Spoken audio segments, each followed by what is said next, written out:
Suman TV గత కొన్నేళ్లుగా helping hands పేరుతో ఎంతో మందికి ఎన్నో రకాలైనటువంటి హెల్ప్ చేస్తూ వస్తోంది. అయితే లాస్ట్ ఇయర్ ప్రసన్న అని ఒక అమ్మాయి 10th క్లాస్ లో మంచి మార్క్స్ తోటి మంచి ర్యాంక్ తోటి బయటకు వచ్చిన తర్వాత అమ్మాయికి చదువుకునేటువంటి స్తోమత లేక, ముఖ్యంగా తనకు తల్లిదండ్రులు లేరు, కేవలం ఏజ్ అయిపోయినటువంటి నాన్నమ్మ మాత్రమే ఉన్నారు. నల్గొండ తనది. ఆ విషయం తెలుసుకున్న మేము సుమన్ సారు అందరం కూడా ఆ అమ్మాయికి ఎట్లయినా సరే చదివించాలి, అమ్మాయికి హెల్ప్ చేయాలని డిసైడ్ అయ్యి మేము స్వయంగా అక్కడికి వెళ్లి ఆ అమ్మాయి కాలేజ్కి అంటే ఇంటర్మీడియట్ చదువుకోవడానికి అవసరమైనటువంటి అమౌంట్ ని అప్పుడు మేము ఆ అమ్మకి హెల్ప్ చేశాము. అంత ముందంతా కూడా తను గవర్నమెంట్ స్కూల్ అన్నమాట.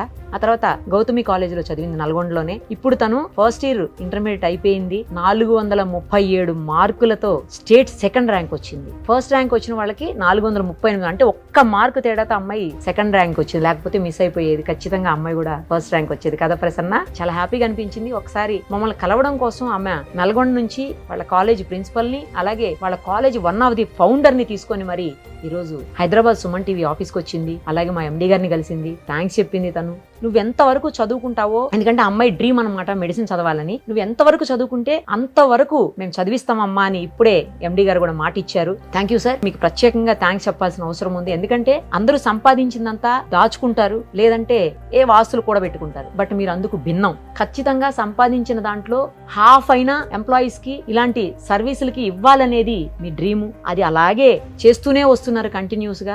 Hats off sir. ఇంకోటి ఏంటంటే అండి, ఏదో ఎవరికో చేసాము హెల్ప్ అని కాకుండా రైట్ పర్సన్ కి రైట్ టైంలో రైట్ కాజ్ కి చేస్తే అది వేరే లెవెల్లో ఉంటుంది. ఈ రోజు ఆ అమ్మాయి అదే నిరూపించింది. కానీ ఇలాంటి వాళ్ళకి చేయటం నిజంగా మాకు కూడా చాలా హ్యాపీ అనిపిస్తుంది. నిన్ను చూస్తుంటే బాగా చాలా చాలా హ్యాపీగా ఉందమ్మా. ఈ రోజు నువ్వు డెఫినెట్ గా మెడిసిన్ చదవాలి, నువ్వు మంచి డాక్టర్ అవ్వాలి, నువ్వు కూడా సమాజానికి మళ్ళీ ఈ వంతు నువ్వు సర్వీస్ చెయ్యాలి. ఓకేనా ప్రసన్న?